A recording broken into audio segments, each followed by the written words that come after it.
Yo, YouTube, this is Jordan Steel 88 coming at you with another video. And I'm going to do a Victory Monday video for the Pittsburgh Steelers, so let's get into it. So the Steelers came out with a win against the Falcons, 1916. And it was a pretty good game, though. So I'm going to talk about what went right and what went wrong. So I'm going to start what went wrong. I'm going to start with that one. What went wrong in the game against the Falcons was the second half blunders. They continue. The second half blunders continue with this team. It's like they just can't play another half of football.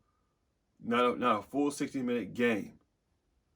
I mean, the first half we'll talk about in a little bit. They played pretty good first half, and then the second half you just go ghost. You don't produce enough points, and you don't at times generate drives, and the defense just can't come up with stops. Just cannot get 3 and outs force a 3 and out for the opponent, and just let them score touchdowns or field goals sometimes. These second half the second half has to improve for the Steelers on both sides of the ball. The second half has to improve. Steelers need to start being more productive in the second half. They need to start being more productive in the second half, though. And I'm going to talk about George Pickens. I'm not going to put him I'm not going to give him a reality check, though, but I don't blame George Pickens for being frustrated. With or how things have transpired during the game. It's like he's not getting enough targets. They're not throwing him the ball. He got frustrated at the time. He told me to throw him the ball. And then Cameron Hayward, well, I saw on TV, just trying to calm him down. And then after the game, he didn't want to be interviewed. And I don't blame him for his frustration, but at the same time, he just needs to chill out. We can't just have another diva receiver on our team. We can't have that type of stuff. We can't have that. We just can't have a wide receiver on our team act like a straight-up diva. We had that with Antonio Brown, Juju Smith-Schuster at times, Chase Claypool. We just can't continue to go down these roads. We can't continue to go down this road with wide receivers who want to act up because they're not getting the ball and all that. We just can't have that. I just hope we don't have the same old things that we did with Santonio Holmes, Martavis Bryant, Antonio Brown, Juju Smith-Schuster, Chase Claypool. I just hope he gets his act together. I just hope he does that.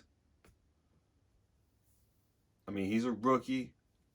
He's learning as well as much as Kenny Pickett is learning.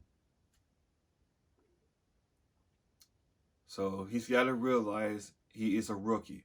You're not a veteran yet. You're not on that level yet. You gotta still learn in the NFL. You have to still learn in the NFL, Pickens. Come on. You gotta get your attitude together, man. But I don't. But at the same time, I don't blame you for your frustration. But in my opinion about George Pickens, he's not built to be a number one receiver. He's not number one receiver material. In my opinion. So, yeah. And the thing that definitely went wrong is Deontay Johnson. Oh my God. This wide receiver, like I said before a number of times, is too inconsistent. Too inconsistent. And it was dumb for him to buy. He is not worth that extension. And he's not playing up to his contract. I mean, last year he had a Pro Bowl year. He wasn't making a lot of mistakes that year. But the same old thing he's done in 2020 continued. He's too inconsistent. Yeah, he fumbled that ball, which was overturned. and he dropped a third down pass. You were wide open, and you dropped it. Really, Deontay? And he gonna celebrate and get the first down like you did something? Man, you ain't done nothing this year. You ain't got to score this year, Deontay Johnson.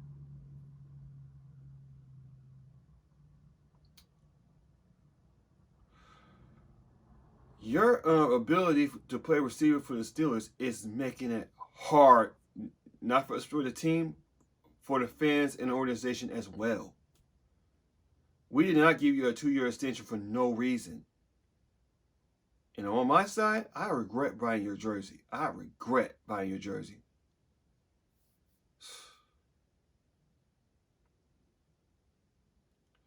If Calvin Austin had not gotten hurt, man, he would probably took your spot. Because he played well in training camp until he got hurt. And if he had, like I said again a couple minutes ago, if he had that injury, he would have lit it up. He could have lit it up, in my opinion, because he got that game changer. He's a game changer, though. I could tell he could be a game changer, but I don't know if he's gonna be a #1 receiver, though. Which he probably ain't. But he could change the game with his speed, and he got pretty good hands too. So Calvin Austin could change the game, though, even though he's not playing this year. Could be if he plays next year, our receiving core will be a bit better. Now, I know this kind of a little October. If we get Jordan Addison, excuse me about that. Jordan Whitehead played for the Jets, by the way. Sorry about that, y'all. If we get Jordan Addison in the draft, hopefully we do. Even though it may not happen. Our receiving core, along with him, Calvin Austin, and George Pickens and Pat Fairmouth, are gonna be okay next year. Is that if they draft Jordan Addison? So that's a little bit October when I said, but I apologize. So, yeah.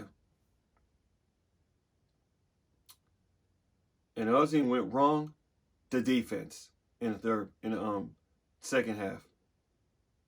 They played too relaxed. They were like Swiss cheese, because Drake London was nearly wrecking the game on them. So was Cordell Patterson. He woke up in the second half. Because Atlanta, I was telling you in my preview, man, they compete, man. This Atlanta Falcons team competes. They compete. So, yeah. So the defense got to get it together. They got to get it together because we got the expensive defense in the league, and I don't know. But I could tell G.J. Watt is not even 100%. He's a little banged up, though, because he's not getting sacks. I know he got that 0.5 sack, I believe, off Cam Hayward. Because the defense only got 1 sack this year. I mean, 1 sack, not this year, excuse me. 1 sack this game.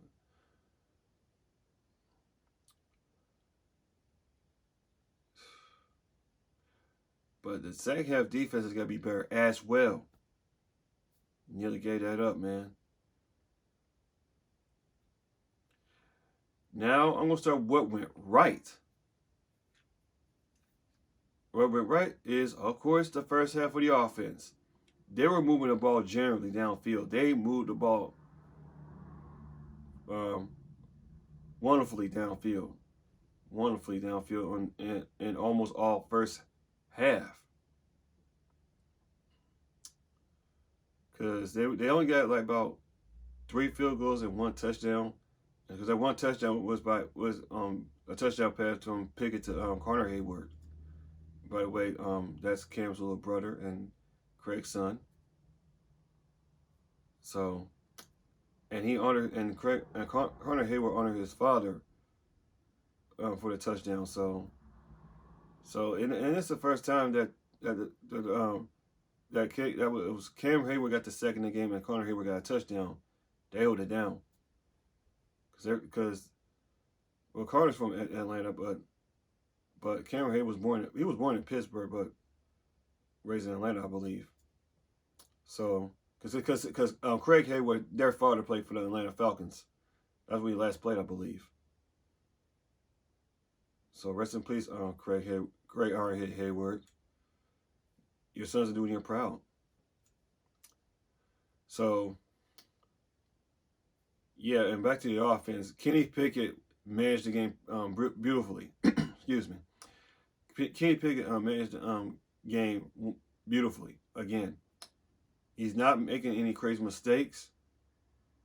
I mean, he's running when needed, and he got down in nets when that block, man, when they ran a reverse to Steven Sims, I believe. So, and Kenny Pickett's getting better each and every game. Each and every game, Kenny Pickett is getting better. So, yeah.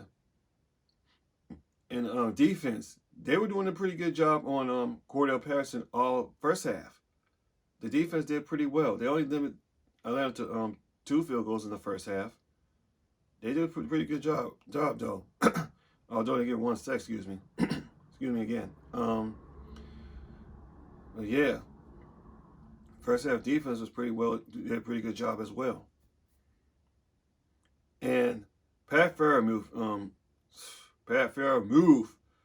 yeah, each year he's getting better, man. I know he's in his second year, but he's getting better year after year. He burst out that one catch and run, man. That was nice. That was nice. That was a nice catch and run right there. Pat Fairmouth, man, I tell you, man, he is not disappoint this Steelers team much. Because he's been getting better ever since we drafted him. So, and I think the last thing went right was Presley Harvin on his second punt, because we only punted like twice in this game, I believe.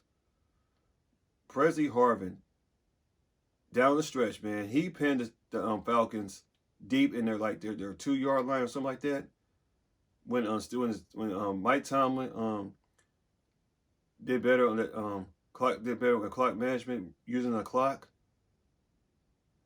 Man, that was beautiful by Presley Harvin to pin him deep at the 2-yard line. Now back to what I said about Mike Tomlin's clock management down the stretch. They used the clock wonderfully. They were getting first downs when needed. Although Kenny Pickett didn't get the first down on that bootleg, he just slid down to use the clock. He was well smart on this decision. And again, on Presley Harvin's punt, to pin him deep at the 2.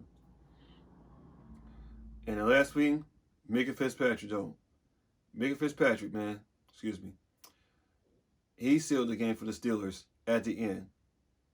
He sealed the game for the Steelers at the end of that game with that interception. Because that was the last splash play of the game, man. Because Minka Fitzpatrick has been somewhat brilliant, though, even if he was not in the lineup at times. So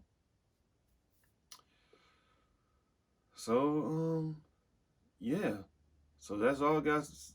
That's all for Victory Monday. What went right, what went wrong. So yeah. So this is Jordan Steele 88 coming at you with another video. Like, comment, subscribe. See you guys in the next one. And as always, here we go, Steelers. Here we go.